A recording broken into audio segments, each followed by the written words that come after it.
What's happening, guys? It's Greg from East Coast Eyes, and today I'm here to give you guys a review of the Brine RP3 head. As you can see, I haven't strung or played with this head yet, but it is brand new and released for pre-order at a whole bunch of places, so you can pick it up early and it'll ship to you when it comes in. And so not a lot of people got to look at it, so I want to give you guys a look at it and just tell you a little bit about it. Shout out to Universal Lacrosse for hooking up with this RP3 head early. They sell our mesh, so you can definitely go check them out. Great chain of stores and a great bunch of guys over there, great stringing as well. So the Brine RP3 is obviously the newest head from Brine. It is made and designed by Rob Pennell, who is in the New York Lizards and went to Cornell in college. So it's a really cool idea. I like the name of the head a lot, and let's run through it. So first, let's go aesthetics. At the top, the first thing you're going to notice is their new RP3 logo. It's formed into kind of a triangle with the RP and the 3 there. RP3, it's really catchy, kind of like RG3 has been a nice brand in football. RP3, it's really catchy, it's a nice brand, and they made a little logo for it. It's going all his equipment. I believe there'll also be shafts as well, and maybe some protective and some gloves. So going down to the sidewall, has a pretty basic sidewall design. 2 aggressive slants this way and 1 going the other way.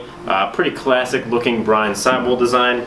If you look at it next to the Brine Clutch Elite, it's pretty similar. Obviously you can only do so much with the sidewall, so there's going to be some redundancy somewhere in all heads eventually, but it does look really nice. Has a nice aggressive look. It's got the support moved down a little bit lower, so it's a little bit stiffer in the throat. It comes in a couple different colors. This one's royal blue. New king ball stop, nice fresh white and black rubber molded ball stop. White king head, and then they've also got some textured areas, kind of like the CEO up here by the top string holes, on the top of the sidewall designs here, and then down here in the throat. I like all those textural elements.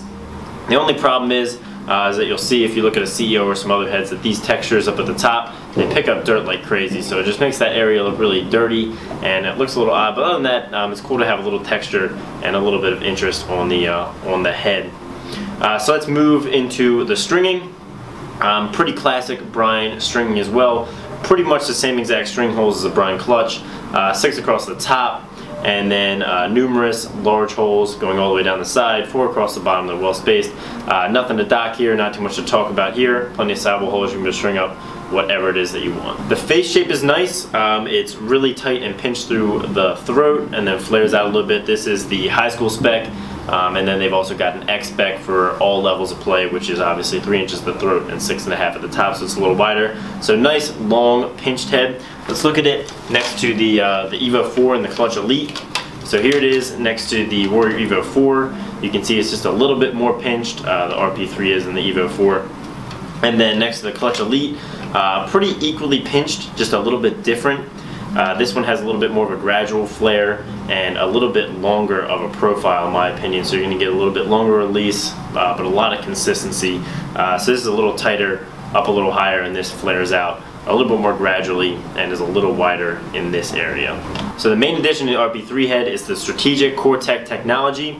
So they introduced Core-Tec technology in the Brine Clutch Elite, where they carved out the inside of the sidewall to reduce weight and to make it a little bit stiffer. And so they did the same thing, but here they put it in very strategic points on the inside of the sidewall. So they've got it as it kind of fades in the middle of the top rail and then fades back out to regular width.